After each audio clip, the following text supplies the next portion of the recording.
Oi, sou eu de novo. O que estava ruim ficou ainda pior. Nos últimos dias veio à tona um dos maiores escândalos envolvendo aposentados e pensionistas do INSS. O rombo, segundo o levantamento, ultrapassa a casa de 6 bilhões de reais. 4 milhões de idosos roubados e a maioria das vítimas do Norte e Nordeste. Mas isso todo mundo já sabe. O que eles não te contaram é que o escândalo atual era de 6 bilhões. Hoje, com um novo relatório da CGU, mostrou que só em 2023, 35 mil reclamaram de fraude. E o valor movimentado, 90 bilhões. 90 bilhões. Nós estamos diante do maior escândalo de corrupção da história do nosso país. E o golpe era o seguinte: aposentados eram filiados sem consentimento, tinham valores descontados direto do contra-cheque, ou faziam empréstimos que eles nunca pediram. E daí, quando reclamavam, nada acontecia. Estamos falando do desvio de valores bilionários de pessoas doentes e idosas. Dinheiro que deveria estar no bolso de quem trabalhou a vida inteira e hoje depende da aposentadoria para viver. E é claro, vão espalhar a narrativa de que tudo começou no governo anterior. A Polícia Federal desmontou um esquema que roubava dinheiro dos aposentados. Segundo a própria PF, o esquema começou em 2019. Sabe quem era o presidente na época? Ele mesmo, Bolsonaro. Segundo a Polícia Federal, a maioria das entidades que desviou dinheiro foi contratada no governo dele. Pior, durante 4 anos, Bolsonaro não fez nada para investigar o rombo. As investigações mostraram que os descontos irregulares já vinham sendo praticados há anos, o que levou o governo Bolsonaro, em 2019, a apresentar a medida provisória 871, justamente para combater esse tipo de fraude em descontos. Ele obrigava os sindicatos e associações a comprovarem, a cada 2 anos, que o aposentado realmente estava autorizando aquele desconto. Adivinha quem ficou contra? Acertou, a esquerda. Aí tem o nome do irmão do Lula envolvido, e isso dificilmente eles vão conseguir não sentar o cara. Depois disso, um irmão de um deputado do PT é diretor de um outro sindicato que também está envolvido nesse esquema de corrupção. Como não bastasse, em 2022, com votos da esquerda, eles derrubaram essa lei. E o que será que aconteceu nos próximos anos? Bingo. Foi exatamente depois de derrubar esse mecanismo de proteção contra as fraudes que houve esse aumento absurdo de descontos indevidos. Ou no português, claro, aumento absurdo de roubo contra idosos. Desenhando, porque eu sei que tem gente que só entende assim.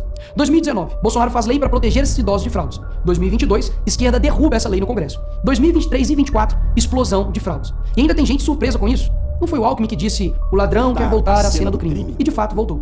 Desde o início do governo Lula, representantes dos ministérios da Previdência participaram de pelo menos 15 reuniões com entidades que hoje estão sendo investigadas. Inclusive, o próprio ministro, Carlos Lupe, e o ex-presidente do INSS, Alessandro Stefanuto, estiveram em 8 dessas reuniões. A entidade que mais participou dos encontros com os ministros foi a CONTAG, justamente a organização que mais roubou o dinheiro dos aposentados. E o escândalo é ainda mais grave. O relatório de auditoria da CGU revelou que, em muitos casos, as autorizações para descontos foram feitas em nome de pessoas que sequer tinham condições de manifestar a sua vontade. Foram encontradas situações absurdas. Pessoas com deficiência grave, impossibilitadas de assinar qualquer documento. Indígenas que vivem em aldeias remotas e não sabem ler ou escrever. E até aposentados que nem moram no Brasil.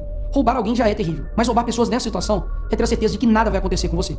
Não é à toa que o relatório do próprio INSS mostra que o governo tinha ciência e sabia como barrar os descontos desde 2023. Tá me ouvindo? O Tribunal de Contas da União também sabia da denúncia desde 2023. Desde essa época, poderia ter ajudado as pessoas que foram vítimas. Mas o julgamento ficou parado por mais de 1 ano, por um ministro do TCU indicado por Lula. E o sindicato investigado era do irmão do Lula. E o filho do Lewandowski, ministro do Lula, advoga para outra entidade acusada de fraude do INSS. É o país das coincidências. Ou seja, reuniram com entidades investigadas, foram avisados, confessaram que sabia e ignoraram. Fingiram que não viram. Agora, com a pressão do escândalo, o governo Lula trocou o ministro e só. Nenhuma consequência pra ele. Engraçado, né? Se o pobre erra o CEP no cadastro, é fraude. Mas se o sistema desvia bilhões, é só trocar o responsável. O mesmo responsável que em 2011 também foi trocado pela Dilma por corrupção no seu ministério. Isso mesmo. Lula escolheu Carlos Lupe, um cara com histórico de corrupção para cuidar do dinheiro de idosos e doentes. E depois de 14 anos ele volta e cai de novo, da mesma forma. Tudo isso está acontecendo e sabe qual é a solução do governo? O INSS usará o dinheiro do povo e devolverá o dinheiro aos aposentados e pensionistas. Traduzindo, as vítimas vão ressarcir o prejuízo das vítimas. E os criminosos, Nicolas, seguirão livres, sem punições. Que bela democracia. Eles roubam e quando a gente descobre, eles mandam a conta pro povo brasileiro pagar. Assim fica fácil roubar. É o crime perfeito.